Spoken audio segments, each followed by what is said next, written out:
आप visually impaired हैं? जी sir, मतलब बचपन से हैं? बाय बर्थ है सर, ज़ीरो विजिबिलिटी। मेरे पेरेंट्स ने मुझे बहुत सपोर्ट करा है। आई वॉज जस्ट 5 ईयर ओल्ड, तो उन्होंने मुझे वो लैंडलाइन पे उसी टाइम पे नंबर मिलाना सिखा दिया था 5 साल की एज में। मुझे प्रैक्टिकली बताइए, एग्जैक्टली बताइए कि मैं आपको कहूँ कि मान लो कि टाटा मोटर्स का स्टॉक एनालाइज करना है, तो वी स्टार्टेड फ्रॉम 5,000 रुपीज़। एक टाइम पे कितने स्टॉक्स में इन्वेस्टेड होते हो? तो जो आइज़ है वो हमें डिस्ट्रैक्ट करती हैं। हाँ, कोटक सिक्योरिटी खोली मैं यहीं खड़ा हूँ। कोटक नियो की ऐप खुली हुई है, तो इसमें मैं स्वाइप कर रहा हूँ, तो ये जो बोल रहा है ये फ़ोन का चैट असिस्ट, फ़ोन के फीचर बता रहा है। बोल के बताएगा तभी एंटर कर पाएंगे ना सर। बोल क्या रहा है वैसे ये? हाँ, ट्रांसलेट, चैट असिस्ट, वो अब स्टॉक्स है सर, प्रॉपर एक्सेसिबल है, ऐसा मैंने फील किया। आपके पर्सपेक्टिव से आपको कोई ऐसे लिमिटेशंस या गैप्स दिखते हैं जो ब्रोकिंग या रेगुलेटरी स्पेस में इंप्रूव हो सकते हैं? मेरे को लालच पता कब आता है स्टॉक मार्केट में, जब स्टॉक आधा हो जाए। फ़ोन के फीचर बता रहा है, ऐप के बारे में तो कुछ भी नहीं बता रहा कि मोबाइल नंबर एंटर करो या क्या करो, कुछ भी नहीं बता रहा। हम ही अगर अपने आप को एक्सेप्ट नहीं करेंगे तो लोग नहीं करेंगे ना सर, पहले तो हमें करना पड़ेगा। नॉर्मल स्टॉक मार्केट में बातें पॉडकास्ट के ज़रिए बहुत लोग करते हैं, हाँ जी, एक्सपीरियंस शेयर करते हैं, पास्ट फ्यूचर एक्सपेक्टेशंस बताते हैं। गुरमुख जी, आप कहाँ से हैं? मैं लुधियाना से हूँ सर।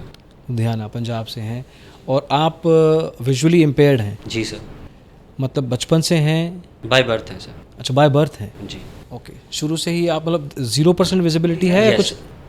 ज़ीरो विजिबिलिटी है। ओके, फिर भी आप स्टॉक मार्केट में you wanted to put yourself into this direction. Yes, अच्छा, वैसे आप करते क्या हैं नॉर्मल लाइफ में? मैं बैंक में जॉब करता हूँ सर। अच्छा, बैंक में जॉब करते हैं। प्राइवेट बैंक है? नहीं, पब्लिक सेक्टर बैंक है। अच्छा, पब्लिक सेक्टर बैंक में है। और जॉब को कितना टाइम हो चुका है? 10 ईयर्स। अच्छा, तो आपने जब बताया कि आप 34 ईयर्स के अराउंड हैं अभी, यस, तो 24-25 साल की उम्र में आप काम करना आपने शुरू कर दिया था। जी। अच्छा, how do you see stock market from a perspective, मतलब आप किस तरह से इसको देखते हैं कि इफ़ मैं अगर डेफिनेशन पूछूं आपसे, जी, आपके एक्सपीरियंस के बेस पे जी। क्या दिया है इसने आपको, क्यों आप आए, तो आप अगर इसको उस हिसाब से डिफ़ाइन करना चाहें, पहले मुझे वो बताइए आप। सर, मैं बचपन से बिज़नेस करना चाहता था, बट कुछ फैमिली की प्रॉब्लम्स की वजह से या एक सिचुएशंस ऐसी बनी कि मैं बिज़नेस नहीं स्टार्ट कर पाया। ओके। तो जैसे एक्चुअली बिज़नेस, हमारी सारी जनरेशन्स बिज़नेस ही कर रही हैं। अच्छा। फादर मेरे, उसके ग्रैंडफादर, सब ने बिज़नेस ही किए हैं। तो वैसे जिसको बोलते हैं ना, ब्लड में होता है बिज़नेस, ओके। तो मेरे ब्लड में बिज़नेस था। तो अराउंड 2020 कोविड आया। कोविड में ऐसा हुआ कि हमको ये बोला गया कि आपको घर से ही काम करना है, तो हम घर से काम कर रहे थे। ठीक है। तो उस टाइम पे मेरे ब्रदर ने मुझे मतलब बोला कि मैं कहीं पैसे इन्वेस्ट करना चाहता हूँ। मेरे को स्टॉक मार्केट के बारे में पता था पहले भी, पर कभी मैंने इन्वेस्ट नहीं किया था। अच्छा। तो फिर मैंने सोचा कि अभी ये कर लेते हैं, अभी सीखने का भी टाइम है, सीख भी लेंगे साथ साथ में। ओके। तो वी स्टार्टेड फ्रॉम 5,000 रुपीज़। अच्छा, कहाँ से सीखना शुरू किया या ट्रेड करना नहीं, शुरू पहले ही पैसा लगा दिया हमने, अकाउंट ओपन करा उसका, 5,000 रुपये लगा दिया हमने, और फिर 5,000 उसने लगाया, ऐसे 5,000 10,000 ऐसे मैंने लगाया। किया? अच्छा।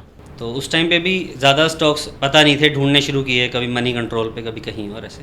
ओके। तो बेसिक मेरा कारण ये था आने का कि मैं बिज़नेस खुद नहीं स्टार्ट कर सकता, पर मैं बिज़नेस में इन्वेस्ट तो कर सकता हूँ। जो लोग बिज़नेस कर रहे हैं, अच्छा बिज़नेस चला रहे हैं, उसमें इन्वेस्ट कर सकता हूँ। तो ऐसे करके मैंने स्टार्ट। आपने पढ़ाई क्या की है? मैंने ग्रेजुएशन करी आर्ट्स में। तो पढ़ाई करते समय कुछ, अब देखो, कुछ तो चैलेंज अलग से आते हैं, काफ़ी सारे चैलेंजेस आते हैं। तो पढ़ाई करते टाइम मुझे ना बचपन वाला एरिया बताओ। बचपन एग्जैक्टली बचपन नहीं, मैं टीनेज की तरफ कहूँगा रादर। हाँ जी, टीनेज के टाइम पे कुछ चीज़ें होती हैं जो कि नॉर्मली अगर हम बात करें जो कि देख सकते हैं, तो थोड़ा बहुत अंदर से, मैं बहुत ध्यान से सवाल पूछने की कोशिश कर रहा हूँ। नहीं, आप जैसे भी चाहें वैसे पूछ सकते हैं, कोई नहीं, दिक्कत नहीं। बट आपको दुनिया देखने का नज़रिया, और जब आप देखते होंगे आपके दोस्त यार वगैरह, जी, तो उस टाइम पे जब पढ़ाई कर रहे थे आप, हाँ जी। How was the world different for you? Actually sir, मेरे पेरेंट्स ने मुझे बहुत सपोर्ट करा है। मतलब I was just 5 year old. Okay. उन्होंने मुझे उस टाइम पे, हमारा ना STD PCO चलते थे ना, वो होता था।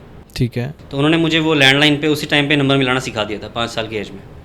अच्छा। कि उनको ये समझ आ गया था कि ठीक है, नहीं दिखाई देता, कोई इशू नहीं है, पर इसको हम किसी के ऊपर डिपेंडेंट नहीं रहने देंगे। नाइस। वो जर्नी वहाँ से, मतलब जर्नी स्टार्ट हुई, तो आगे जैसे जैसे इंटरेस्ट उन्होंने मेरा शुरू से बना दिया टेक्नोलॉजी में। फ़ोन, पेजर, मोबाइल सब उस टाइम से भी देखते आए हैं, सीखते आए हैं। ओके। कुछ फ्रेंड्स ऐसे मिले जिन्होंने सिखाया अच्छा। कि फ़ोन को कैसे यूज़ करते हैं, क्योंकि उस टाइम पे कीपैड वाले फ़ोन्स आते थे, तो उन्होंने सिखाया कैसे यूज़ करते हैं। तो वैसे करते करते जब तक हम 10th क्लास तक, +1 +2 तक पहुँचे, तब तक मैं पीसी पे काम करता था। ओके 8 से मैंने पीसी पे काम करना स्टार्ट कर दिया था। ये कुछ अलग तरह के पीसी थे या नॉर्मल पीसी? नहीं, नॉर्मल पीसी जो रहता है वही रहता है। तो मैं जानने की कोशिश कर रहा हूँ कि हाउ वुड, किस तरह का कोई चैलेंज नहीं आता था आपको? बिल्कुल नॉर्मली ही आप इसको यूज़ करते थे? देखो कीबोर्ड है। स्कूल टाइम तक कोई चैलेंज नहीं आता। हाँ जो चैलेंजेस आते हैं वो स्कूल टाइम के बाद आते हैं, ओके क्योंकि उसमें आप एक अलग ही एटमॉस्फेयर में एंटर करते हो कॉलेजेस में जाके। माहौल अलग हो जाता हाँ, क्योंकि स्कूल में जो हमारी स्टडी होती थी वो ब्रेल के थ्रू होती थी। है। ब्रेल? हाँ जी, जिसको टच करके हम रीड करते हैं। तो उस टाइम पे कोई ऐसा कंपल्शन नहीं होता कि आपको पीसी आना चाहिए या नहीं आना चाहिए। अच्छा। और उस टाइम पे कोई सब्जेक्ट भी नहीं था। पंजाब बोर्ड से मैंने स्टडी करी है, तो हमारे यहाँ पे उस टाइम पे कंपलसरी भी नहीं था कि कंप्यूटर आपको सिखाए। वो मैंने पर्सनल कैपेसिटी में सीखा, अपने फ्रेंड से, कज़न से, उन्होंने सिखाया ऐसे, लेकिन कोई कंपलसरी नहीं था, स्कूल में नहीं सिखाया गया था। Okay fair enough. तो कंप्यूटर साइंस या कंप्यूटर चलाना सीख लिया, ऑपरेशन करना सीख लिया। हाँ जी। तो उसके बाद जब मार्केट में आए होगे तो एनालिसिस करते हुए अभी कुछ अलग डिवाइस का इस्तेमाल करते हो? नहीं, फ़ोन का यूज़ करते हैं सर। फ़ोन आपका क्या कीपैड टाइप है या नहीं, टच? नॉर्मल एंड्रॉयड फ़ोन है। तो उसमें क्या अलग से सॉफ्टवेयर होता उसमें है? हाँ जी, स्क्रीन रीडर सॉफ्टवेयर रहते हैं। आप अब दिखाना चाहेंगे? हाँ, बिल्कुल दिखाना चाहेंगे सर। ओके ओके देखिए ये इसमें, अच्छा, तो ये बोल के बता रहे हैं सारा जी। कुछ। तो आपको अगर कोई एनालिसिस करना है हाँ जी, तो क्या आपका तरीका क्या है एनालिसिस करने का? मैं स्क्रीनर से करता हूँ एनालिसिस। अच्छा, स्क्रीनर में उसको वर्बली बोलता है कोई सॉफ्टवेयर या कोई ऐप? नहीं, स्क्रीनर में जैसे सर्च में जाके कोई भी स्टॉक एंटर करना है या स्टॉक टाइप करा नाम उसका, या सेक्टर का नाम टाइप करा। तो वॉइस सर्च करते हैं आप? नहीं, वॉइस सर्च कभी कभी इस्तेमाल में लेते हैं, बहुत कम लेते हैं। मुझे प्रैक्टिकली बताइए, एग्जैक्टली बताइए कि मैं आपको कहूँ कि मान लो कि टाटा मोटर्स का स्टॉक एनालाइज करना है, हाँ जी, तो आप कैसे करेंगे? मैं अभी ओपन कर लूँगा इसको।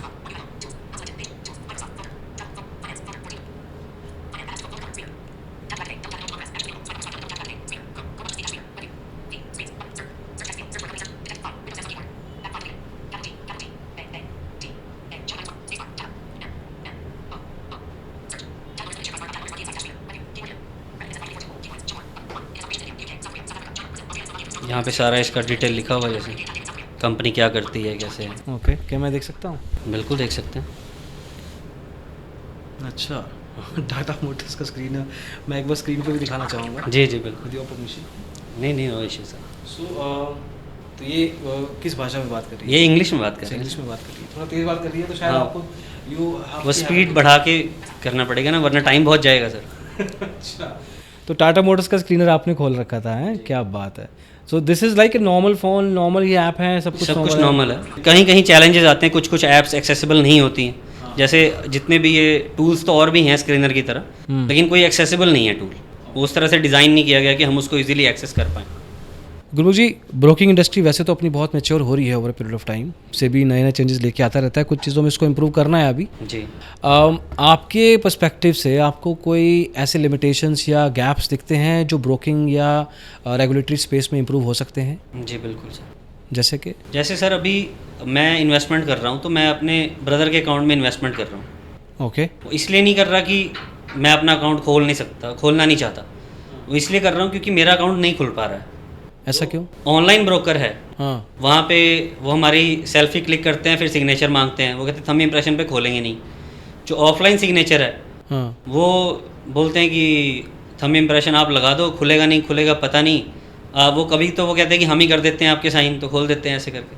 अच्छा, मतलब कोई प्रॉपर तरीका, एक जेन्युइन मेन स्ट्रीम तरीका नहीं है। जी। पहले कभी शायद हुआ करता था जब ऑफलाइन ही होती थी इंडस्ट्री, लेकिन ये ऑनलाइन की वजह से हुआ होगा? नहीं सर, जैसे बैंक्स में भी जब बहुत सारी प्रॉब्लम्स आती हैं सर हमको, मैं तो खुद बैंक के अंदर हूँ, तो उनको भी आरबीआई की गाइडलाइंस देनी पड़ती हैं, बहुत सारी चीज़ें देनी पड़ती हैं। तो बैंक्स में कैसा होता है? बैंक्स में अब आपको मान लो क्रेडिट कार्ड लेना है, वो बोलेंगे आप साइन नहीं कर सकते तो हम नहीं देंगे। वो तो आजकल EKYC होने लगी, तो बायोमेट्रिक से हो जाता है। तो बैंक में ये चीज़ें ओके हैं, आप कह रहे हो, दैट इज़ वर्किंग देयर? अभी हुआ है वो भी शुरू, मतलब बायोमेट्रिक भी पहले नहीं होता था ना वो भी। अच्छा तो अच्छा, वहाँ पे किसी को गाइडलाइंस तो पता नहीं है, अवेयर तो है नहीं कोई, तो वो नहीं खोलते थे, क्रेडिट कार्ड नहीं देते थे, बहुत सारी चीज़ें नहीं होती थी। ओके। तो ऑनलाइन स्पेस में आप कह रहे हो कि आपको डीमैट अकाउंट खोलने में चैलेंज आ रहा है। वैसे आजकल EKYC वैसे आधार के OTP के बेस पे हो तो रहा है, लेकिन सर वो उसके लिए फिर जैसे मान लीजिए मेरे जैसे मैं हूँ तो मेरा फ़ोटो क्लिक हो सकता है वहाँ पे, लेकिन मैं सिग्नेचर तो नहीं कर सकता। फिर भी कुछ लोग कर लेते हैं, कुछ लोग नहीं कर पाते। अच्छा, आईपीवी करके होता है इन पर्सन वेरिफिकेशन, हाँ जी। जो डिजिटली होती है वैसे। हाँ जी। उसमें क्या है कि अभी मेरा एक फ्रेंड है, उसकी आईज़ मतलब बिल्कुल बंद है, तो वो उसकी सेल्फी भी क्लिक नहीं हो पाती। Okay okay. तो उसको मतलब इस तरह के स्पेस में जितने भी लोग हैं उनको डीमेट अकाउंट खोलने में ही मुश्किल आ रही है। हाँ जी। और बातें तो छोड़ो, एंट्री नहीं करने दे रहे। एंटर नहीं करने दे रहे। That's really ridiculous, but I hope के सेबी ने गाइडलाइंस निकाल दी है, लेकिन उसको इम्प्लीमेंट तो ब्रोकर ही करेंगे ना सर। नहीं, हाँ, सेबी ने ऑब्वियसली ये तो बहुत पहले से कहा हुआ है। जी। Okay, anything else you think कि जो आपको रेगुलर लेवल पे कुछ चीज़ें हैं जो कि नॉर्मली सबको ओके जाता है और आपको उसमें मुश्किल हो रही है? अभी तो सर इसमें तो यही है कि वो मतलब पहले तो मानते ही नहीं कि बहुत सारे ब्रोकर बोलते हैं कि नहीं ब्लाइंड तो खोल ही नहीं सकता। अच्छा, सामने से बोल देते हाँ हैं? बोल देते हैं सर। तो उनको फिर गाइडलाइन भेजो, फिर बोलेंगे नहीं हमारे में नहीं होता। बड़ी अजीब बात है। नहीं, will write it to SEBI as well separately, ज़रूर हमारी टीम हम लिखेंगे सेबी को। जी। और ब्रोकिंग लेवल पे भी विल अप्रोच फ्यू ब्रोकर्स, और एक दो ब्रोकर से तो मैं डेफिनेटली खुद बात करके आपका अकाउंट खुलवाने में हेल्प कर सकता हूँ। अकाउंट मेरा खुला, लेकिन मेरे को उस पर भरोसा नहीं, वो चलेगा नहीं चलेगा। क्यों, कैसा मतलब? क्योंकि मैंने आपको बताया कि मैंने अपनी सारी डिटेल दे दी, एक ने कुछ वो डिजिटल सिग्नेचर कर दी है स्क्रीन पे। नहीं, मैं जेन्युइन तरीके से मैं वही कह रहा हूँ, तो वो मेरा अकाउंट हुआ नहीं ना, कल को बंद हो जाएगा, दिक्कत आ जाएगी। नहीं, तो जो मैं कह रहा हूँ वो जेन्युइन तरीके से आपके साथ कांटेक्ट करके आप ही के नाम का डीमेट अकाउंट आप वेरीफाई करवाना, घर वालों को चेक करवा के जी। उसके बाद करना। On a separate note, I will write to few brokers as well, will write to SEBI as well to see if these guidelines can be taken care of. जी सर। बहुत सारे ब्रोकर की ऐप्स हैं वो एक्सेसिबल ही नहीं है sir. Okay. तो कोटक में मैंने अपना अकाउंट खोला था, क्योंकि उन्होंने बोला था आप नाम लिख दो किसी पेपर पे, हम खोल देंगे। अच्छा, तो अकाउंट मैंने खुलवा लिया, उनकी ऐप जीरो एक्सेसिबल है सर। मतलब ऐप खोलते ही सॉफ्टवेयर बंद हो जाता है, बिल्कुल ही ख़त्म हो जाता है। मतलब चलती नहीं है? नहीं, वो कुछ है ही नहीं, मैं आपको दिखा देता हूँ। कोटक सिक्योरिटीज की ऐप तो वैसे चलती कोटक नियो ऐप है जो उनकी, हाँ, नियो ऐप है। मैं दिखा देता हूँ।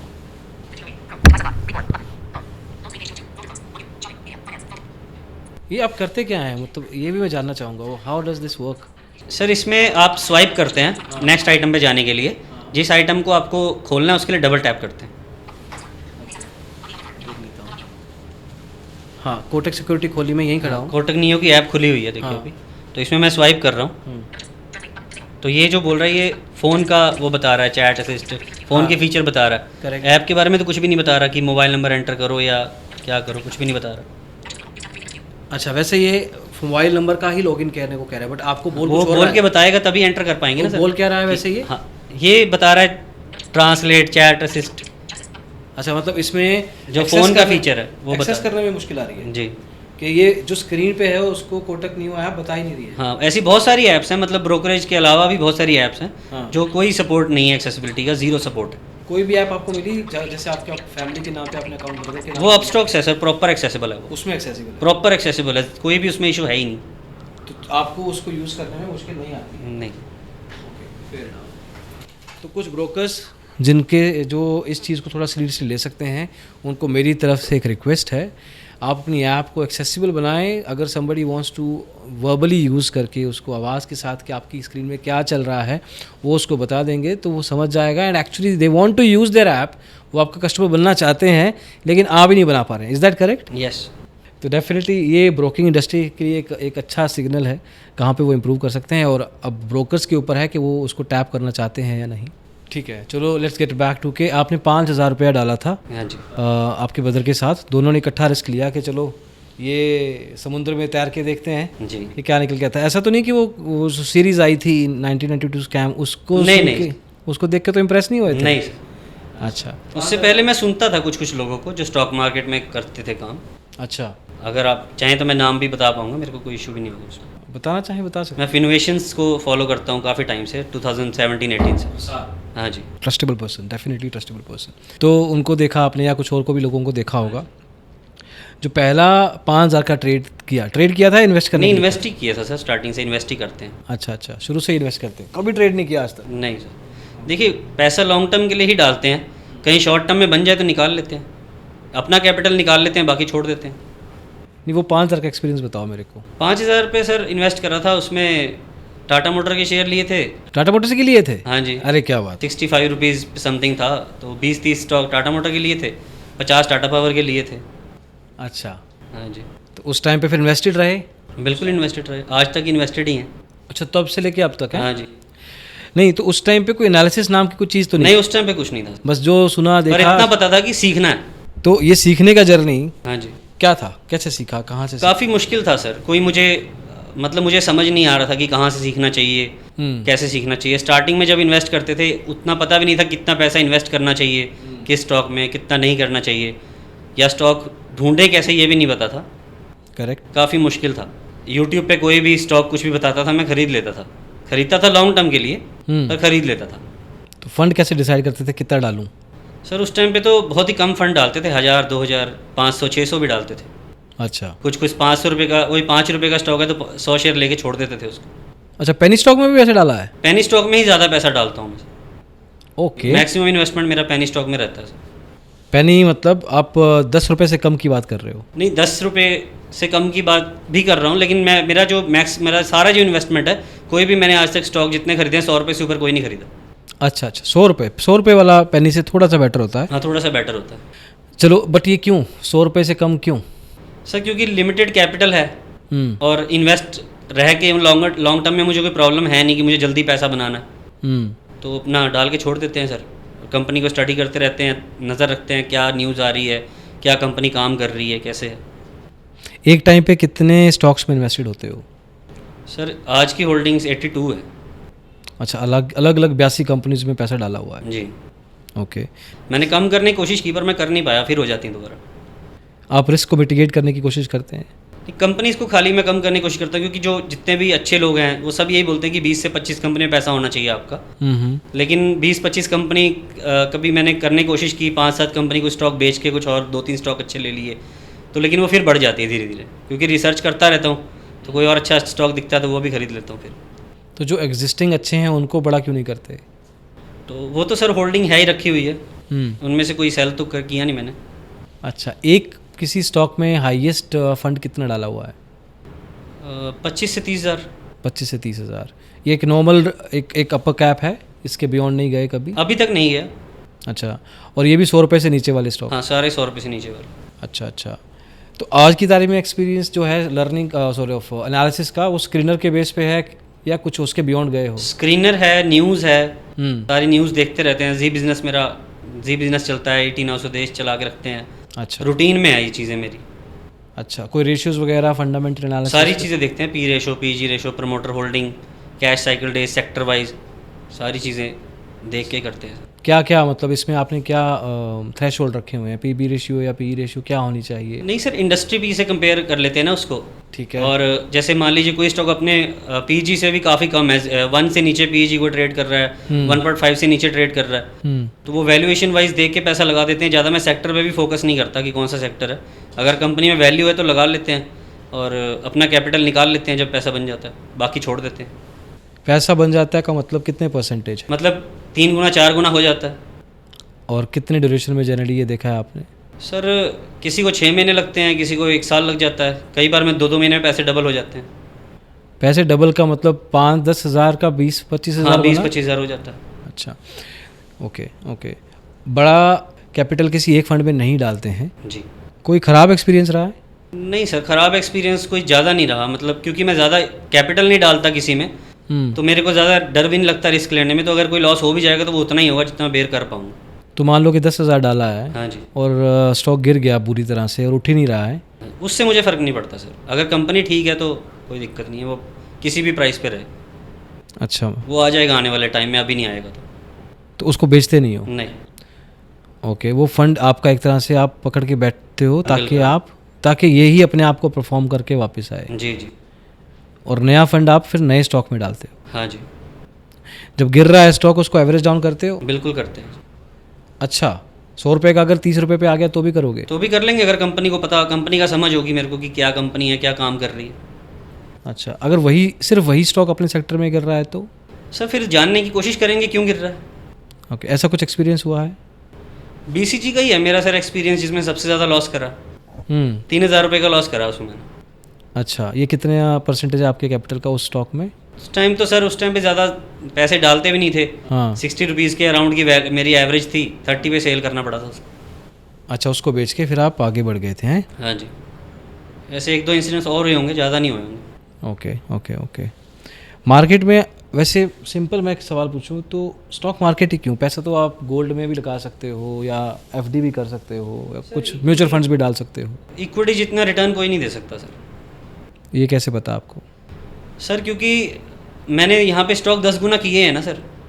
म्यूचुअल फंड मेरा कोई भी 1 साल में 1.5 साल में 10 गुना करके नहीं दे सकता। आप अभी 3-4 साल से ही हो, 3-4 साल में देखो बुल रन ही आया है, अभी मार्केट थोड़ी सी कंसोलिडेट हो रही है। हाँ जी।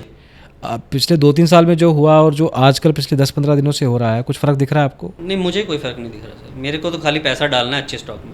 अभी गिर रहा है मार्केट तो आप बाय कर रहे हो नया? हाँ, मैं कर रहा हूँ सर। अच्छा, तो अभी आपका ओवरऑल जो फंड वैल्यू है कितने के इन्वेस्टमेंट पोर्टफोलियो पे बैठे हो? मेरा 9 लाख के आसपास। 9 लाख रुपए पे बैठे हो, और ये हाईएस्ट फंड वैल्यू रहा है? हाँ, अभी हाईएस्ट हुआ है क्योंकि अभी पैसा डाला है ना सर मैंने। अच्छा, अभी और डाला है? हाँ जी, अभी पैसा डाला है मैंने। अच्छा, ये आपकी सैलरी का पैसा है? हाँ जी, बिल्कुल। ये सैलरी कहीं और भी इन्वेस्ट करते हो? नहीं सर, और कहीं नहीं इन्वेस्ट करता। अच्छा, सारा का सारा जो सैलरी का इन्वेस्टमेंट पार्ट है, हाँ जी, जो आपने खर्चा वर्चा करने के बाद जो बचता है, हाँ जी, तो अगर 100 रुपया कमाते हैं जी। तो खर्चा कितना है? 100 रुपये कमाते हैं तो सर आजकल महंगाई काफ़ी ज़्यादा है, तो खर्चा है फिर भी 60-70 के अराउंड तो है ही। अच्छा, और 30 रुपये जो बचते हैं उसमें से कितना को मार्केट में जाता है और कितना को बाकी जगह? और सारा मार्केट में ही जाता है सर मेरा। अच्छा, उसके अलावा बाकी सारा मार्केट में जा रहा है? इतना विश्वास है मार्केट पे आपको, हैं? आप लॉन्ग टर्म के प्लेयर हो जी। 4 साल हुए हैं अभी। हाँ जी। क्या उम्मीद है, क्या एक्सपेक्टेशन क्या है मार्केट से? 5-10 साल बाद कहाँ हो गए आप गुरमुख जी? सर मैं जितना मतलब अभी तक मैंने रिटर्न बनाया है वो ठीक है कि वो बुल रन चल रहा था तो थोड़ा इजी भी था। कोई सा भी स्टॉक ले लो वो भाग जाता था। लेकिन अगर मैं ज़्यादा नहीं भी बोलता हूँ तो मतलब अभी 10 लाख का मेरा टोटल वो है, 9 लाख का है, 1.5 लाख का प्रॉफिट है गिरने के बाद भी, तो 30 से 35 लाख का पोर्टफोलियो हो जाएगा मेरा 5 साल में। अगले 5 साल में 30-35 लाख में? जी। क्या करना क्या है इतने पैसे का? सर उसके बाद उसको कहीं इन्वेस्ट कर लेंगे, फिर कोई बिज़नेस कर लेंगे छोटा मोटा। अपने आप को ग्रेटिफिकेशन, मतलब अपने आप को ईज़ ऑफ कैसे करते हो अगर खुद को एंजॉय करना हो लाइफ में? What is? घूमने जाते हैं, आज भी घूमने आए हैं। मैंने कल आना था तो आज आ गए सर। अच्छा चंडीगढ़ तो वैसे आते ही हो गया। हाँ जी, वही मैं कल आना था, मेरे को यहाँ पे फ्रेंड के किसी उधर के पार्टी में जाना था। अच्छा, तो आज आ गए। क्या आपका दिनचर्या बताइए मेरे को सारा दिन का? सुबह उठते हैं सर, तैयार व्यार होते हैं तो साथ में वो जी बिज़नेस चलता रहता है, टीवी चलता रहता है कुछ ना कुछ, और फिर ऑफिस चले जाते हैं, वहाँ काम करते हैं, साथ में मार्केट देखते रहते हैं, फिर वापस आ जाते हैं। अच्छा, सारा दिन ऑफिस में। ऑफिस में आपका प्रोफाइल क्या है? ऑफिस में मैं सर LNR के लिए और IT के लिए काम कर रहा हूँ। LNR क्या होता है? Law and recovery. Law and recovery? हाँ, जो NPA हो जाते हैं लोन। अच्छा अच्छा अच्छा। वहाँ पे रिकवरी के लिए कस्टमर से मतलब बात करते हैं या ब्रांचेस से बात करते हैं कि आपके ये लोन ख़राब हो रहे हैं या ये चीज़ें हैं। अच्छा अच्छा, फिर तो उसमें भी जो डेटा वगैरह है वो आप वर्बली सुन के उस हिसाब से? नहीं, वो PC पे कर लेते हैं ना सर सारा, एक्सेल में। How do you know? Number कैसे दिखता है आपको? सर वो नंबर रीड करता है ना स्क्रीन रीडर। हाँ, वही कह रहा हूँ मैं, सुन के आप उस चीज़ को। हाँ जी। हाँ, ओके ओके। तो अभी आज की तारीख में रूटीन तो चलो आपका बिल्कुल स्ट्रेट फॉरवर्ड ही है। कई वीकेंड में घूमने वगैरह चले जाते हैं, फ्रेंड्स के साथ चले जाते हैं कहीं से। अच्छा, रोज़ एनालिसिस वगैरह करते हो या बस ठीक है पड़ा हुआ है जब कोई मौका? रोज़ सेम कंपनी एनालिसिस नहीं करते, नई कंपनी ढूंढने की कोशिश करते रहते हैं। कैसे ढूंढते हो? स्क्रीनर से मतलब जाते हैं, या जैसे मान लीजिए कि मैंने कोई स्क्रीनर पे फ़िल्टर लगा दिया कि स्टॉक अंडर 50, उसमें स्क्रीन्स भी बने हुए रहते हैं। तो स्टॉक्स अंडर 50 या कौन सी कंपनी है जिनमें प्रमोटर होल्डिंग इंक्रीज़ हो रही है या जो कंपनियाँ लॉस से प्रॉफिट में आ रही हैं, वो सबकी मेरे पास अलर्ट्स आती हैं मेल पे। ओके। तो वहाँ से फिर करते रहते हैं सर्च धीरे धीरे। तो जो बैंक में और आपके कलीग्स हैं वो आपसे और वगैरह पूछते हैं कि यार बता कुछ स्टॉक? वो गुरमुख यार तेरे को तो सारा कुछ पता है। पूछते हैं, बहुत सारे लोग पूछते हैं, बहुत सारे लोग बोलते हैं। मेरे को कल भी किसी ने बोला कि कोई ऐसा स्टॉक बताओ जिसमें 1 करोड़ रुपये डाल दे 50 करोड़ हो जाए। तो 10 करोड़ तो आप कर ही दोगे, आपने कहा 10 गुना तो आप कर देते हो। नहीं, 10 गुना हो जाएंगे, लेकिन सर तब तक वो होल्ड नहीं कर पाते ना, बोलने से कुछ नहीं होता। तो क्या आंसर क्या दिया आपने उसको? तो मैंने बोला कि आप कोई सा भी स्टॉक ले लो, जो कोई भी अच्छी कंपनी है, जो कोई भी इंडेक्स में से देख लो, निफ्टी नेक्स्ट 50 में से देख लो, किसी में से देख लो, तो आप अपने हिसाब से एनालिसिस करो, देखो। मैं आपको 10-15 कंपनी बता देता हूँ, ज़्यादा से ज़्यादा ये कर सकता हूँ, उसमें से आप देख लो।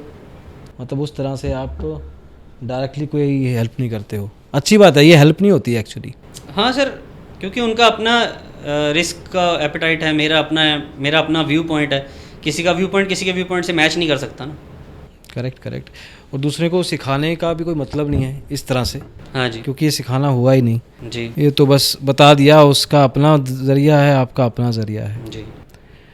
तो पर्सनल लाइफ में किसी भी तरह का फ्रेंड्स लेवल पे या फैमिली लेवल पे कोई भी डिस्क्रिमिनेशन, कुछ भी ऐसी चीज़ जो आपको फेस करनी पड़ी हो, और जब आपने स्टॉक मार्केट की तरफ कदम रखा है, इसको किसी ने नेगेटिव तरीके से देखा? नहीं, नेगेटिव तरीके से तो नहीं देखा किसी ने, लेकिन मतलब ये ज़रूर कहा कि थोड़ा सा केयरफुली करिए जो भी आप कर रहे हैं, मतलब फ्रेंड्स ने, फैमिली ने। उस तरह से माहौल बहुत पॉजिटिव रहा है आसपास? हाँ जी। ओके, कोई चैलेंज नहीं है उस तरह, अच्छी बात है। ऐसी सोसाइटी होनी चाहिए जनरली, क्योंकि नॉर्मल अगर हम कहें तो स्टॉक मार्केट में कोई वर्ड लेके ही अपने समाज में इस चीज़ को पॉजिटिव नहीं माना जाता है। जी। Fair enough. स्टॉक से जो बड़े बड़े स्टॉक होते हैं 500, 1000, 2000, MRF का स्टॉक तो चलो अलग ही है। हाँ जी। इनसे क्या दुश्मनी है आपकी? नहीं, मेरी कोई दुश्मनी नहीं है सर इनसे। महंगा स्टॉक खराब है अच्छा है वो तो उसके फंडामेंटल हाँ, पे वो है। फंडामेंटल पे और डिपेंड सस्ता स्टॉक अच्छा होगा ये तो कोई गारंटी है नहीं, करता है। हाँ जी, बल्कि ज़्यादा रिस्की है, खराब होने के चांस ज़्यादा हैं। ज़्यादा रिस्की है। तो आप ऐसी ज़मीन पे पैर क्यों रखते हैं जहाँ पे फिसलने के चांस ज़्यादा हैं? लेकिन सर ऊपर जाने के चांस भी उतने ही है ना वहाँ पे। तो चांस पे बात रह गई ना। सर ऐसा नहीं है, अच्छी कंपनी, जैसे मैं एक्चुअली नज़र रखता हूँ सर कि छोटी, कौन सी- मैं आपको एक कॉन्टेक्स्ट देता हूँ। हाँ जी, देखो, जिस कंपनी का स्टॉक प्राइस छोटा है ना, कम है, उसका मतलब ये नहीं है कि वो कंपनी खराब है। जी price does not define the value of the company. जी, जी। मैं अपनी बात को उस हिसाब से ही दोबारा रिकॉन्टेक्सटलाइज कर रहा हूँ। बट हमें नहीं पता कि वो कंपनी को मैनिपुलेट करना कितना आसान है या मुश्किल है। हाँ जी, पेनी स्टॉक से सस्ते स्टॉक को डेफिनेटली मैनिपुलेट कर, MRF का स्टॉक कोई हिला नहीं सकता है हाँ जी। For that. 400-500 शेयर ट्रेड होता है दिन में। हाँ, और 10 रुपये के स्टॉक को कोई भी अरा गहरा नत्थु गहरा हिला देगा। जी बिल्कुल आती है। जो हिलाने की कोशिश कर रहा है तो वो फंडामेंटल्स को उस हिसाब से पहले से मैनेज करके रख देगा। हाँ, बहुत बार ऐसा होता है। हाँ, तो मैनिपुलेशन इसी को कहते हैं। फ्रंट रनिंग भी इसमें आसानी से होती है, पंप एंड डंप भी आसानी में होता है। तो आप इस तरह के एक स्टैंड पे हैं कि मैं 100 रुपये से कम पे होऊंगा। मेरा सवाल ये है जी। कि जो भी लोग देखते हैं इन चीज़ों को, वो इस तरह से वो इफेक्ट हो जाते हैं कि यार सस्ता स्टॉक ही देख लो, फिर जी मेरे पास 1000 रुपये हैं, 10 आ जाएंगे, 2 रुपये बढ़ गया तो थिंग्स लाइक दैट, 20 हाँ जी, रुपये हाँ बढ़ जी। गया तो ऐसा हो जाएगा, वैसा हो जाएगा। बिल्कुल। पर 20 रुपया घटा तो भी वैसा हो जाएगा जो सोचा नहीं है। जी तो why do you have a strong stand on this? Sir बहुत सारी कंपनीज ऐसी होती हैं जो अच्छी मैनेजमेंट के हाथ में होती हैं। आज उनके पास प्रॉफिट नहीं होता बहुत ज़्यादा, आज उनके पास सेल्स नहीं होती बहुत ज़्यादा, लेकिन अगर मैनेजमेंट अच्छी है तो वो उन कंपनीज को ऊपर लेके जाएगी। आपको कैसे पता अच्छी मैनेजमेंट है 50 रुपये के स्टॉक की? सर मैं ऐसे कुछ एग्जांपल्स दे सकता हूँ। जैसे एक स्टॉक है डिजी ड्राइव डिस्ट्रीब्यूशन, वो संजीव गोयनका ग्रुप की कंपनी है जिन्होंने बहुत बड़ी बड़ी कंपनियां बनाई हैं, PCBL जैसी। और उस कंपनी का काम क्या है कि वो जो कारमा डिवाइसेस हैं वो सेल करते हैं ऑनलाइन, और साथ में उनका सॉफ्टवेयर का भी काम है। ओके। अच्छा खासा उनका प्रॉफिट आ रहा है आज की डेट में भी, और अच्छा खासा कैश भी है उनके पास। ठीक है। तो हमसे तो ज़्यादा समझदार है ना सर वो लोग, तो वो उनको पता अपनी कंपनी कैसे चलानी है, वो चला लेंगे। अच्छा, फेयर। सबसे महंगा स्टॉक आपने आज तक कौन सा लिया है? मैं इस पे ये लास्ट सवाल पूछ रहा हूँ, आगे बढ़ेंगे फिर। सबसे महंगा in the sense price wise BEL। कौन सा? BEL Bharat electronics. कितने का था वो? 92-93। अच्छा, वो भी 100 रुपये के नीचे ही था? हाँ जी। देखा ही नहीं है? जी 100 के बियॉन्ड है? नहीं देखे, मेरे को स्टॉक्स बहुत सारे पता हैं। हाँ मैं उन पे ध्यान रखता हूँ कब वो बोनस और स्प्लिट दे रहे हैं हाँ। तो पकड़ लेते हैं। BEL को जब पकड़ा था उसने 1 पे 2 बोनस दिए थे, 250 के आसपास चल रहा था जब मैंने ख़रीदा था। मुझे पता था इसमें बोनस आने वाला है, तभी ख़रीदा था। अच्छा, तो वैसे पढ़ाई करने के लिए, सीखने के लिए क्या करते हैं? ये तो चलो ठीक है, अभी आज तो पता है आपको, हाँ जी। स्क्रीनर हो गया, ये 4-5 चीज़ें तो देखो मोर और लेस यूट्यूब का कोई वीडियो देख के भी पता लग जाएगा। हाँ जी, हाँ जी। तो बंदा का पैसा लग रहा है ना, हाँ जी। आपकी तो जेब में आपकी सैलरी जा रही है उधर, जी। और 30% जा रही है। जी तो फिर आप इतने कॉन्फिडेंस के साथ कुछ ना कुछ एजुकेशन लेवल पे अपने आप को इम्प्रूव करने की कोशिश कर रहे हैं? हाँ बिल्कुल कर रहे हैं सर, नई नई चीज़ें सीखते रहते हैं। जैसे कि? फंडामेंटल्स में भी जैसे रेशोज तो एक नहीं होती, बहुत सारी होती हैं कि कंपनी का कैश साइकिल क्या है। तो अगर किसी कंपनी का कैश साइकिल 50 दिन है और उसी सेक्टर की किसी दूसरी कंपनी का कैश साइकिल 25 दिन है, तो उसमें सोचने समझने की ज़रूरत तो है कि ऐसा क्यों है। थोड़ा इसको डिफाइन कीजिए कैश साइकिल को। कैश साइकिल मतलब जब कोई कंपनी कोई प्रोडक्ट सेल करती है तो उसके बाद कितने दिन में उसके पास कैश आ जाता है, अच्छा, उसको कैश साइकिल बोलते हैं। तो जितना जल्दी आए उतना अच्छा है। एक्चुअली अपने कंपटीशन के हिसाब से तो सही आए, उसके साथ हिसाब से साथ में आए, थोड़ा बहुत फ़र्क हो चलता है।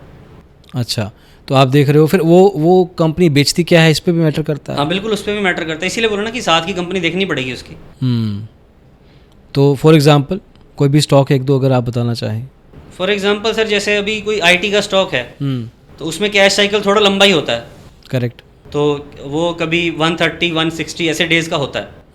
लेकिन अगर कोई कंपनी का 300-400 डेज़ है तो वो आपको देखना तो पड़ेगा ना कि इतना ज़्यादा है तो कहीं दिक्कत तो नहीं हो जाएगी कल को।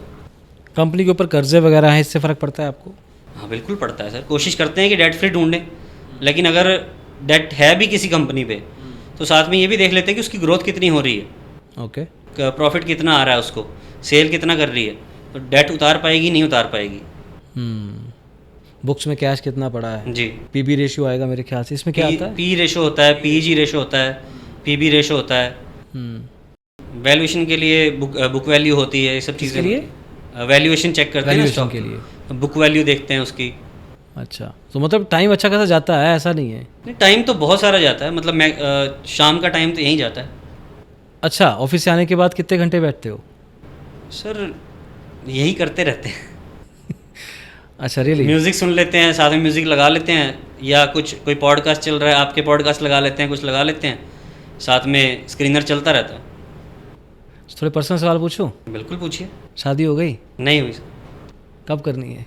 देखते हैं सर, कर लेंगे, पहले थोड़ा कमा लें फिर कर लेंगे सर। Okay, fair enough. नहीं यार, पता क्या है, मेरे लिए भी ये पहली बार है जी। कि I am talking to somebody जो कि अनफॉर्चुनेटली, मैं ऐसे कुछ वैसे नहीं कह रहा हूँ, हाँ जी, हाँ जी। दया भाव से नहीं कह रहा हूँ, जी जी जी। बट लाइफ लेवल पे थोड़ा सा तो इनजस्टिस है ही, फॉर श्योर। आप इसको कैसे देखते हो? नहीं, मैं इसको देखता हूँ कि ये अच्छी चीज़ है। ओके। मैं इसको पॉजिटिवली देखता हूँ। उसमें एक चीज़ तो ये है कि यूजुअली मैं मानता हूँ कि जैसे हम कुछ काम कर रहे हैं तो जो आइज़ है वो हमें डिस्ट्रैक्ट करती हैं, ऐसा मैंने फील किया। ओके। क्योंकि आपकी आंखें कहीं और चली गई, कोई नोटिफिकेशन आया फ़ोन पे चली गई तो आपका वो चला जाता है, कंसंट्रेशन चला जाता है।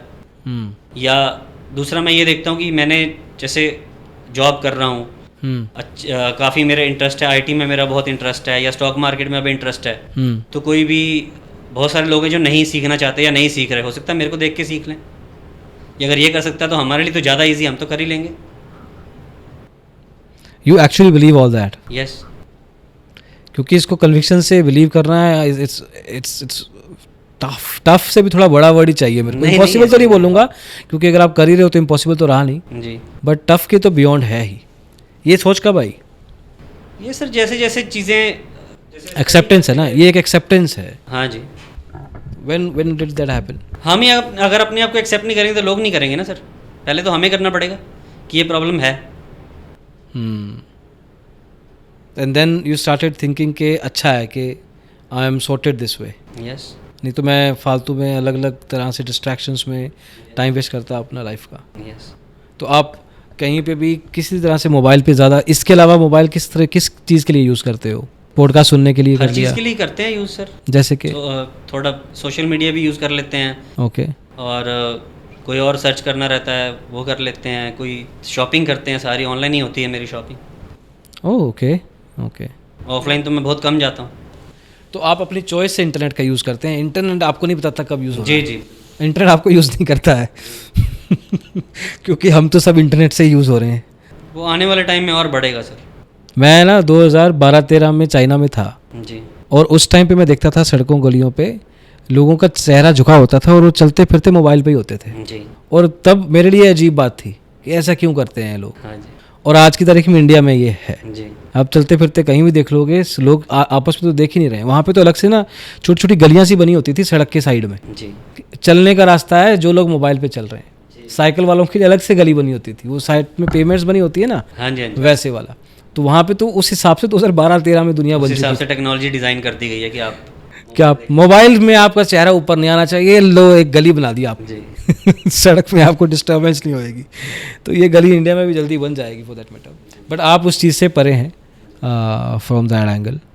परे तो नहीं बोल सकते सर, पर थोड़ा कंट्रोल में है। Basically you are controlling your time. Yes. खाना खाते हुए या कुछ और चीज़ करते हुए मोबाइल पे बैठे नहीं हैं आप?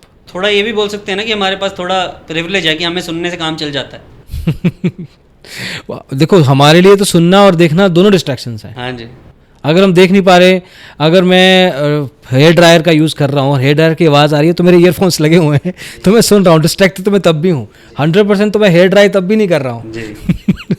ये एक्चुअल एक्सपीरियंस बता रहा हूँ मैं आपको। जी, दिस जी। इज़ व्हाट आई डू जी, फॉर दैट मैटर। तो I am glued to the screen all the time, most of the day. Stock market यार बहुत अच्छी चीज़ है। जी। मतलब अगर मैं अपना नज़रिया बताऊँ तो it has given me a lot. Investments हों, ट्रेडिंग्स हों, यूएस मार्केट हो, बिजनेस हो, सोशल मीडिया हो, कंटेंट हो, एवरीथिंग फ्रॉम दैट एंगल। आप किस तरह से उसको देखते हो। अब समुद्र तो है जी। बट आपको स्विमिंग आनी भी तो चाहिए। जी। जी। कई लोग बस अपना वो बाल्टी लेके आ जाते हैं हाँ जी। और कहते हैं जग से भरते रहो इसको जितना मर्जी। That's not a possibility. जी। लालच आया कभी स्टॉक मार्केट में आपको?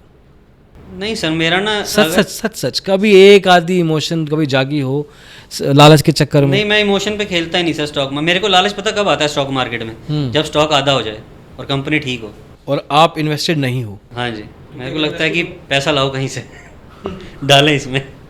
तो अगर आपको ऐसी अपॉर्चुनिटी दिखती है जो कि आती रहती है बीच बीच में, जी। पैसा है नहीं आपके पास, तो क्या करते हो?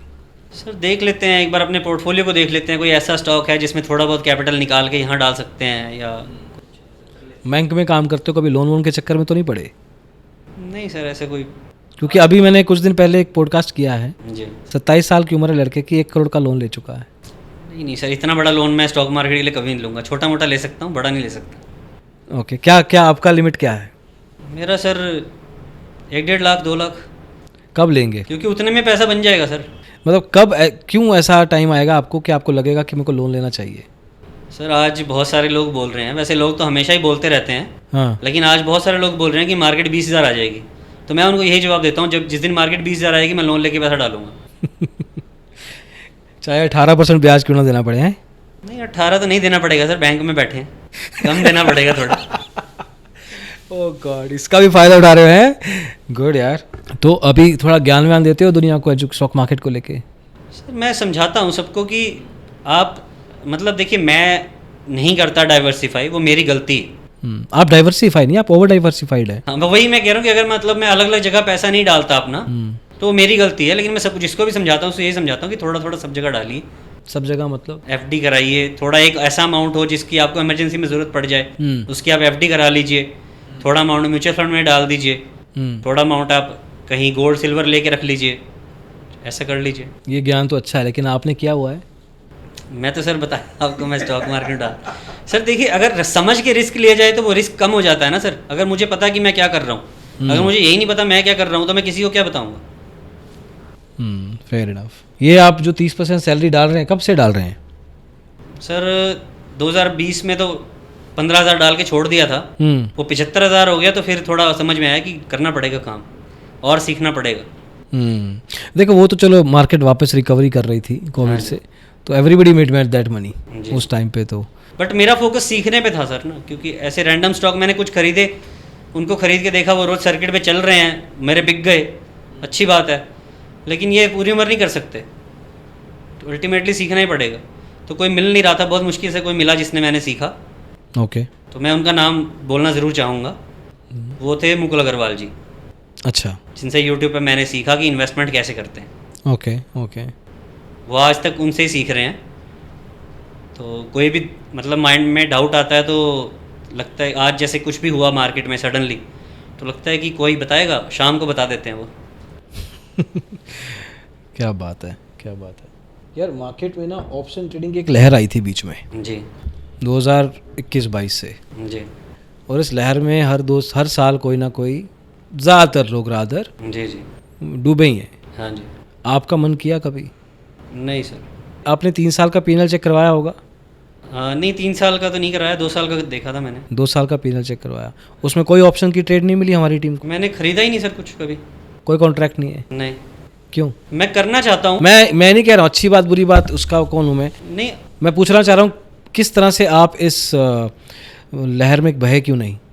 सर मेरे को ना सुबह खरीद के शाम को बेचने वाला काम ही नहीं पसंद है। अच्छा। हम लेके बैठ जाएंगे यू लॉन्ग टर्म डोंट के लिए। यू डोंट वांट ना वन नाइट स्टैंड्स। नहीं, हम लेके बैठ जाएंगे सर। बिजनेस करना है, बिजनेस को बिजनेस की तरह करेंगे ना सर। बिजनेस कोई सुबह से लेके शाम तक में कैसे ग्रो करेगा, या 6 महीने में कैसे ग्रो कर जाएगा? उसको 5 साल 6 साल तो लगेंगे। कोई भी बिजनेस है, जब आप स्टार्ट करते हैं 5 साल उसको कम से कम लगते हैं कि आपको वो प्रॉफिट दे सके अच्छा खासा। फेयर। आज तक वैसे फंड कितना लगा चुके हैं? और 9 लाख का पोर्टफोलियो तो है, लेकिन उसमें से प्रॉफिट कितना है और कैपिटल कितना है? सर 9 लाख का तो कैपिटल है सर। अभी मार्केट जब तक नहीं गिरी थी 3-3.5 लाख का प्रॉफिट था मेरा, और काफ़ी कुछ मैं बुक भी करता रहता हूँ उसमें। तो 30-35% का आप प्रॉफिट पे बैठे थे उस टाइम पे 50% से ऊपर था सर। अच्छा, जिस टाइम पे हाईएस्ट पॉइंट देखा। हाँ, क्योंकि पैसा मैंने अभी डाला ना। और सर अच्छा अच्छा, उस टाइम 5 लाख तक का था मेरा जो प्रॉफिट था अपना, जो प्रिंसिपल था। 3.5-4 लाख का उस टाइम पे वो था, मतलब प्रॉफिट था। अच्छा, 5 और ऊपर से 4 वो 9। ओके, तो अभी मार्केट थोड़ी सी ड्रॉप हुई है तो आपने नया फंड और ऐड किया है। हाँ जी। अच्छा, फेयर यार, fair. Sounds pretty good. Gurmukh ji, आप अपनी तरफ से कुछ ऐड ऑन करना चाहेंगे before we wrap up? Add तो सर यही करना चाहूँगा कि अच्छे स्टॉक ढूंढिए, ढूंढने से पहले सीखिए कि अच्छे स्टॉक ढूंढते कैसे हैं। अच्छा स्टॉक ढूंढेंगे, उसमें पैसा लगाएंगे, उसमें पैसा लगाने के बाद ये सोच लीजिए, अगर कोई आज 40 ईयर्स 45 ईयर्स का है और उसके अपने बच्चे हैं, उनको ये सोच लेना चाहिए कि बच्चे के लिए ख़रीदा। अच्छा, जैसे लोग पैसा इन्वेस्ट करते हैं कि बच्चा बड़ा हो जाएगा उसकी शादी में काम आ जाएगा, तो वही सोच के स्टॉक खरीदिए। तो आप लॉन्ग टर्म को सुपर लॉन्ग टर्म कह रहे हैं, मतलब नेक्स्ट जनरेशन के लिए कह रहे हैं आप? स्टॉक मार्केट में जितना भी लोगों का पैसा बना है ऐसे ही बना है सर। स्टॉक मार्केट शायद रिटेल ट्रेडर के लिए, मैं ये नहीं कहूँगा सिर्फ इसके लिए बनी है, बट एक बहुत बढ़िया जरिया है ये। जी, एक आम आदमी को खास बनाने का पोटेंशियल है स्टॉक मार्केट में सर, लेकिन आपको सीखना पड़ेगा। और जहाँ मर्जी से सीखो। हाँ जी, जो पसंद आए, जो समझ में आए, वहाँ से सीखो। नहीं, अच्छा मेंटर तो ढूंढना पड़ता है सर, स्टॉक मार्केट सिखाने वाले। आपने कहा कि मेरे को एक मेंटर मिला, लेकिन आपका जो मेंटर ढूंढने की जो ये जर्नी थी वो तो काफ़ी टाइम से चल रही होगी। हाँ बिल्कुल चल रही थी तो सर। आपने भी तो हर जगह कहीं ना कहीं विश्वास किया होगा। हाउ डिड यू नो कि अब मेरे को ये मेंटर मिल गया है? सर जो अपनी वीडियो में रोज़ बोलता है ना कि सीखिए, हाँ, वो मेंटर है। जो स्टॉक का नाम बताएगा और स्टॉक की प्रमोटर होल्डिंग लॉस प्रॉफिट बता के चला जाएगा, वो सिखा नहीं सकता। वो रोज़ बोलते हैं मैं जो भी बताता हूँ, जो भी वीडियो बनाता हूँ, वो आपको सिखाने के लिए बनाता हूँ, ताकि आप खुद अपने आप से सीखें, अपने बॉस आप खुद बनो, मेरे ऊपर डिपेंडेंट मत रहो। आपने कोई कोर्स वोर्स बाय किया था उनका? नहीं, मैंने कोई कोर्स नहीं बाय किया सर, रोज़ की वीडियो देख देख के सीखा। अच्छा, सिर्फ यूट्यूब के फ्री वीडियोस देख के ही आप सीख गए? जी, मतलब कि बेसिकली आप ये कहना चाह रहे हैं कि सीखा फ्री में भी जा सकता है, जी। किसी को पैसे देने की ज़रूरत नहीं है, बट आपका खुद का एक इंटेंट होना चाहिए कि मैं सीखना चाहता हूँ, जी बिल्कुल। रादर देन के कोई बता दे मेरे को। ये आजकल लाइव ट्रेडिंग चल रही थी बीच में, अभी सेबी ने बंद किया है। हाँ जी कल हमने भी इसके ऊपर वीडियो किया। What do you think of that concept? Sir, देखिए जो लाइव ट्रेडिंग कर रहे हैं, मैं मान लेता हूँ कि उनमें से कुछ लोगों को आता है, लेकिन वो उन लोगों को आता है, उनके लाइव ट्रेडिंग करने से आप थोड़ी सीख लेंगे।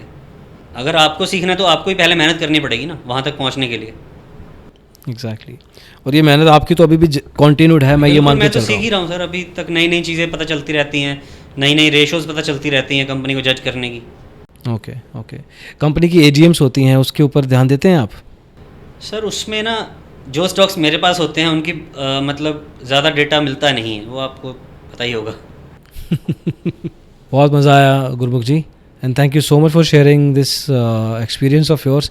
बहुत बड़ा एक्सपीरियंस नहीं है, 4 साल हुए हैं, बट बहुत बढ़िया फोकस के साथ और कंसिस्टेंट ट्रस्ट के साथ आप स्टॉक मार्केट में बैठे हैं। जी, आप अपनी सैलरी का पैसा लगातार डाले जा रहे हैं इसमें, तो ये इससे बड़ा विश्वास तो आप मार्केट को दे ही कैसे सकते? नहीं, मैं लगातार तो नहीं डालता हूँ सर पैसा, मैं बहुत सारा पैसा री इन्वेस्ट करता हूँ। जैसे बहुत सारे स्टॉक्स में मेरे को पता है कि वो रिस्की स्टॉक है, तो उसमें क्या हुआ, जैसे 2 गुना 3 गुना हुआ, मैं अपना कैपिटल निकाल के किसी दूसरे स्टॉक में डाल देता हूँ। मैं अपना पैसा तभी उसमें डालता हूँ जब मार्केट बहुत ज़्यादा नीचे होती है। आप छोटी छोटी बेट्स बहुत सारी लेते हैं? हाँ, बहुत सारे लेते हैं, पर वो बेट्स की वैल्यू छोटी होती है। हाँ, वो अमाउंट उतना ही होता है, जीरो भी हो जाए तो मेरे को फ़र्क ना पड़े कोई। मतलब आप ठोक बजा के ऐसा कोई तोड़ू इतना टाइम नहीं है, ये ठीक ठीक लग रहा है मेरे को, इसमें एंटर कर जाते हैं, गया तो गया। इज़ दैट, मैं इसको थोड़ा सा गैम्बलिंग टाइप नहीं कह रहा हूँ, but is that the way? But sir उसमें ये है ना, जैसे अब आज कोई 2 रुपये का स्टॉक मिल रहा है, तो उसमें इंट्रेंसिक वैल्यू भी है, बुक वैल्यू भी है, प्रमोटर भी होल्डिंग है, सारा कुछ है, तो उसको खरीदना तो बनता है ना सर। हाँ, मतलब आप खरीद सकते हैं, आपको अगर लगता है। मेरे को लगता है तो मैं तो खरीद ही सकता हूँ। आपका खुद का जिसका फंड है, देखो उसको सवारी अपने पंजाब की बसों में लिखा होता है ना, सवारी अपने सामान की खुद जिम्मेवार है। तो सवारी ये सवारी आप ट्रेडर समझ लीजिए, इन्वेस्टर समझ लीजिए, सामान आप अपना कैपिटल समझ लीजिए। तो पेनी स्टॉक्स में लगाओ या जहाँ लगाओ, देखो मैं तो डेफिनेटली खुद अगर मेरे से पर्सनल ओपिनियन लिया जाए तो I don't agree with stocks जो कि पेनी स्टॉक्स होते हैं 10 रुपये या उससे कम, क्योंकि हम तो सेबी को रिपोर्ट करते हैं ऐसे स्टॉक्स में बहुत मैनिपुलेशंस होती हैं। जी जी, रेगुलरली होती हैं। हाँ बहुतों में होती, चलती रहती है सर। बहुत गंदे गंदे तरीके से मैनिपुलेशन होती है आजकल, तो हाईटेक तरीके आ गए हैं। जी जी, वो पूरा बैलेंस शीट को उस हिसाब से बना बैलेंस शीट को और उसको पब्लिसाइज करते हैं गलत तरीके से। बट जो आपका कॉन्सेप्ट है वो 100 रुपये वाला है, तो वो उतना वैसा नहीं लग रहा। मेरा सर ये होता है, मैं जब भी कोई स्टॉक बाय करता हूँ, मैं तब बाय करता हूँ जब कोई उसके बारे में बात नहीं कर रहा होता।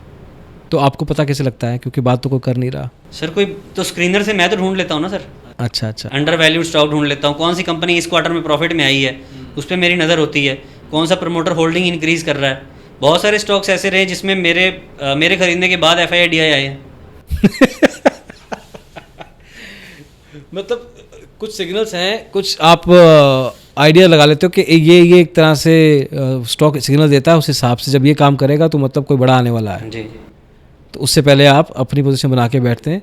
तो आप अपने तरह के एक अपनी अलग लेवल की फ्रंट रनिंग करे जा रहे हैं। सर सीख के कर रहे हैं तो उसको फ्रंट रनिंग तो नहीं बोल सकते। अरे नहीं मजाक कर रहा हूँ, ऑब्वियसली फ्रंट रनिंग नहीं है। जी जी, बट आप बड़े ऑपरेटर से पहले बैठे हैं, तो कुछ केसेस में आप कह रहे हैं। कुछ केसेस में कई बार ऐसा हुआ। नहीं बट गुड है। अब जब बंदा 82 स्टॉक में डालेगा हाथ at any given point in time, तो कुछ ऐसी अपॉर्चुनिटीज़ तो ज़रूर मिलेंगी either way. But I like the वे आप जिस तरह से मार्केट को देखते हैं, क्योंकि मेरा पहला सवाल यही था। एक छोटी सी बात और कहना चाहता हूँ सर। बताइए। जैसे अगर मैंने किसी ऐसे स्टॉक में पैसा डाला है जिसके बारे में श्योर नहीं हूँ, उसमें से कैपिटल निकाल के मैं किसी ऐसे स्टॉक में ही ज़्यादातर डालता हूँ जिसके बारे में श्योर हूँ। तो आपने पैसा डाला ही क्यों जिसमें आप श्योर नहीं थे? नहीं श्योर नहीं थे सर, इन द मतलब कि मैनेजमेंट के बारे में नहीं पता, ज़्यादा डिटेल नहीं है उसकी बात कर। अपॉर्चुनिटी थोड़ी लिक्रेटिव लगी आपको, डाल के देख लेते हैं एक बार। वैसा वाला नहीं कि ना प्रमोटर का होल्डिंग है, ना लॉस, ना प्रॉफिट का पता, ना कुछ और पता, वैसे में नहीं डालता। वैसा नहीं है, वैसे में नहीं डालता। तो हाँ, मतलब ऐसी अपॉर्चुनिटी तो थोड़ी सी रिस्की हो सकती है, उससे जल्दी कट भी लेते हैं आप। जी जी, पतली गली से अपना पैसा तो निकाल ही लेते हैं, बाकी फिर कंपनी कहीं भी जाए ठीक है, पड़ी रहती। लॉस छोटे होते हैं क्योंकि आपका ओवरऑल जो पोर्टफोलियो है वो बहुत सारे स्टॉक्स में टूटा हुआ है।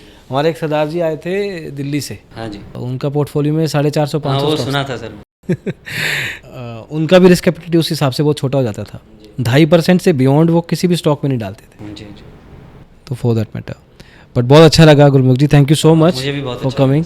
शॉर्ट शॉर्ट सवाल थे, शॉर्ट आंसर थे, शॉर्ट पॉडकास्ट था, लेकिन I kind like the way you have come up and I wish you all the very best, do well in life. आप बहुत अच्छा ऑलरेडी कर रहे हो, आपका पर्सपेक्टिव ने मुझे बहुत 2-3 चीज़ें सिखा दी हैं जो कि मैं आगे दुनिया को अपनी दुनिया को बताने वाला हूँ, जो मेरी पर्सनल दुनिया है। तो definitely I learned a lot from you today. Thank you so much again for coming.